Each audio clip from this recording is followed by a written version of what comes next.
Good morning, everybody. We're so excited to have you with us for another episode of Life Inspired. You can tune in on Facebook, YouTube, or inspiredhomes.com, and we love having you with us every week. Our guest today is Hannah, very best friend of our own Trina. We're so excited you could be with us today. Yeah, thank you for having me. Thanks for coming. So before, I don't want to forget that our closeout music, we want to thank to Daryl Buchanan for our closeout music is We Have Jesus by Daryl Buchanan, and you can get a copy of that on iTunes or darylbuchanan.net. So thanks so much to Daryl for that. I'm kind of like losing my which camera to look at today, guys. Sorry.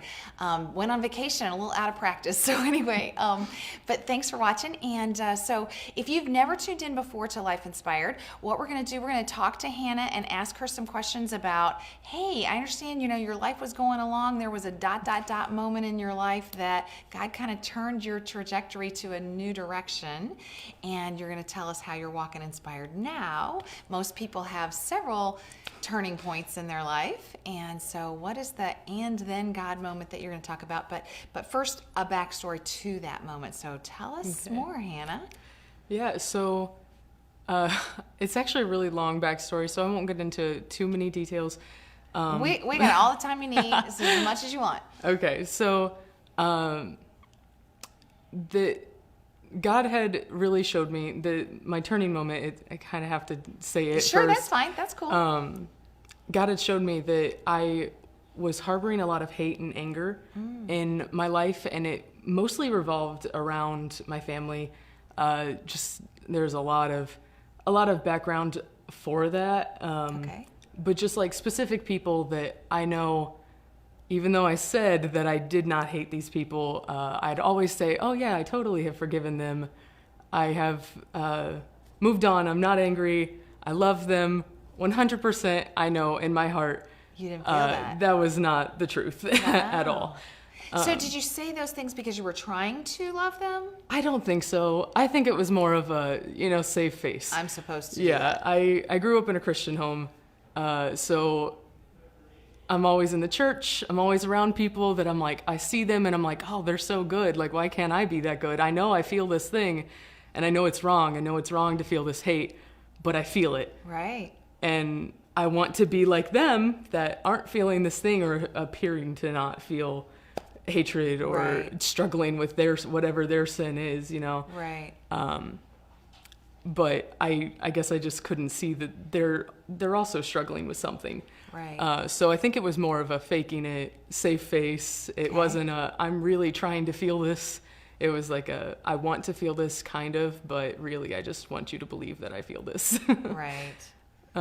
So tell us about the backstory. How did you get to where you had so much anger? Yeah, so this is a little weird to talk about because I don't even know that the person that I felt this towards knows about it, but my sister she ran away at 14. Okay. But she didn't fully run away. She moved in with my grandparents who lived down the street, so I saw her all the time, but she lived with them for a couple of years. She's older or younger than you? She is 4 years older than me. Okay. So I was 10, she was 14, and she ran away. And then 2 years after that, she moved in with my cousin and my cousin's husband. And there was a weird situation going on there where she wasn't supposed to be around him necessarily. But she moved in with them nonetheless. And I think through that, she's my older sister. I felt very abandoned. And I blamed him. So I harbored a lot of hate to him. Okay. And I didn't really know how to deal with that, especially I was 10 years old. That's hard. Right. It was kind of tearing apart my family. It still is. My family can't sit in the same room together. Or my extended. So many families can't. Yeah. So it was just a lot of I felt like I had this perfect family and now it's gone. And my sister's gone.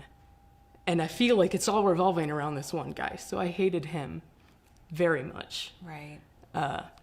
And honestly, until senior year of college, I still did. I would always say, no, I definitely don't hate him. I have forgiven him long ago.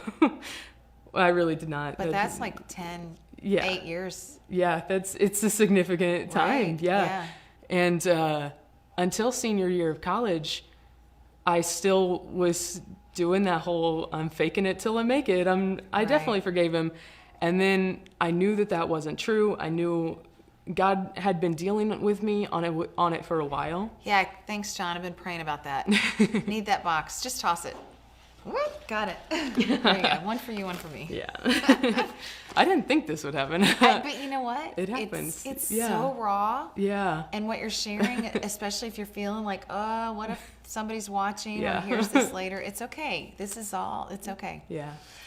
Okay, so So senior year, God had really been dealing with me with it. He was like, Hannah, it's time. You need to let this go. And I was like, I've already let it go. At this point, No, I'm you lying to haven't. me and God. I'm not even trying to save face anymore. It's just, no, I don't want to deal with that. So right, no. right. So then I was we have spiritual emphasis week at Bethel, which is a great week. Cool. It's amazing. We have chapels every morning instead of every Monday, Wednesday, Friday, which is what we normally do. And we also have chapels every night for like half the week. Wow. And so I was at one of those chapels. I think it was the Monday night chapel. Okay. And I have no idea who was speaking. I don't even think his message was relevant to what I was feeling. But whatever was happening there, God was just like, Hannah, you have to do this. So I didn't do it just then. That night I was like, okay, you're telling me to do this thing, but I don't really want to do that. So I'm going to pray about what you want me to do. The whole time I knew what it was. But I'm like, okay, I'll pray about what you want me to do. And he's just like, oh, okay, that's a step. Right. And so I did that, and he reminded me that I had she wasn't my mentor, but a person that I had gone to before for this kind of thing. I had taken a kind of seminar with her before. So he reminded me of her, and I was like, okay, I'll talk to her, see what she says, see if she has anything Right. to add to this conversation. Right. So I did. I talked to her the next day at work because she came into my job all the time. I was a barista. She came in all the time, and she would talk to me. So I talked to her about it, and she was like, well, let's meet tomorrow, and we'll go over some stuff.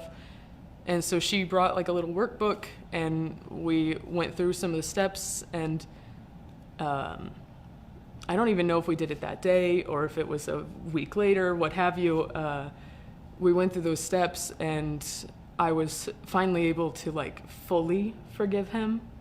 And at the time, I didn't really think there was anybody else that I needed to forgive. I guess God was just like, one's enough for right now. Right. But so I finally forgave him, and it was just amazing. And like, So tell us about that. What's amazing about letting go of that anger and forgiving the one that you've borne that for? Yeah. Tell us about that. well, it was just very freeing, because like, even though I didn't feel it like completely right away, like there was just that sense of, oh, I don't have to feel stuck because of this event that happened, or because of this person. Not even just for that specific person. For like, now I know how to do it. I don't have to do this ever again. I don't have to feel like I can't move forward because of an event or a person. So it was just very freeing in that way. Right.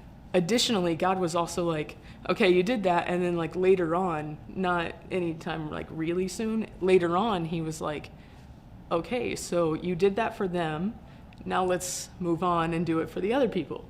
And you're like, or what other people? yourself. Like all Oh. of those different things that like maybe I wasn't seeing because I was so blinded. And now he's even taken it further into, okay, you've forgiven them, and that's great. You still hold a lot of anger and rage, and you let anger kind of control your life.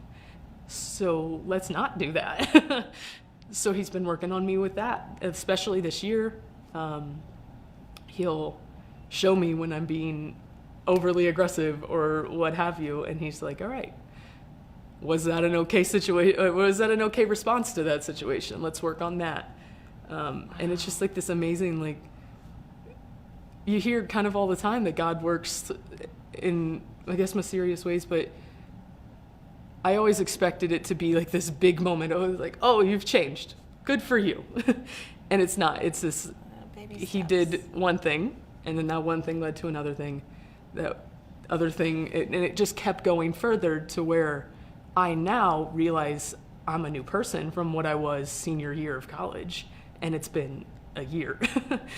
But just because he's been working on me with little things, right? Because I wouldn't have been able to handle it if he was like, hey, all of this is wrong. Need you to turn off.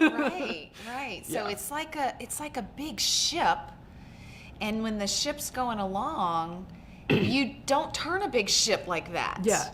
You have to, slowly turn the ship around. So that's so cool, which tells me how important you are to the kingdom of God, that you are a really big ship on his ocean, and the impact that you're going to have in his world is just crazy that he had to turn you slowly. Yeah.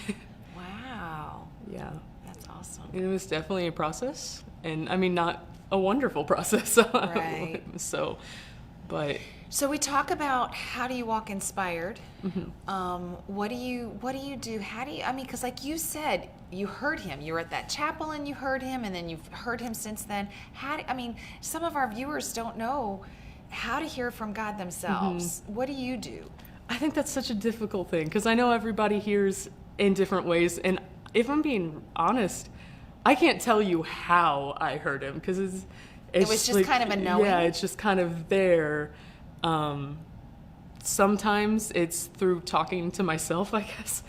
There have been times where I kind of have like an argument with God, but it's like with myself, and I'll be going back and forth, and I'm like, okay, yeah, that was God. Okay, yep. Right. Especially when I know it's something stupid. I struggle with road rage a lot.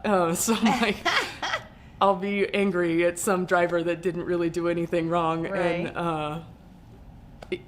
And there's a small voice in the back of my head that's like, Hannah, calm down. It's not a big deal. Right. And that I feel like for me in that moment, that's the voice of God being like, okay, Hannah, take a breath. It's okay. Right. Other times it's been other people talking to me. There's been multiple times where I might be struggling to see something, and I have a wonderful community, and that's really who I go to. Wonderful friends like Trina and John and our mutual friend Emmy. Wonderful people that I go to with all my problems, and I just kind of unload it on them. And sometimes it's through them, and God's like, okay, well, you're not hearing me right now, so I'm going to have them say it to you. Maybe you'll get it then.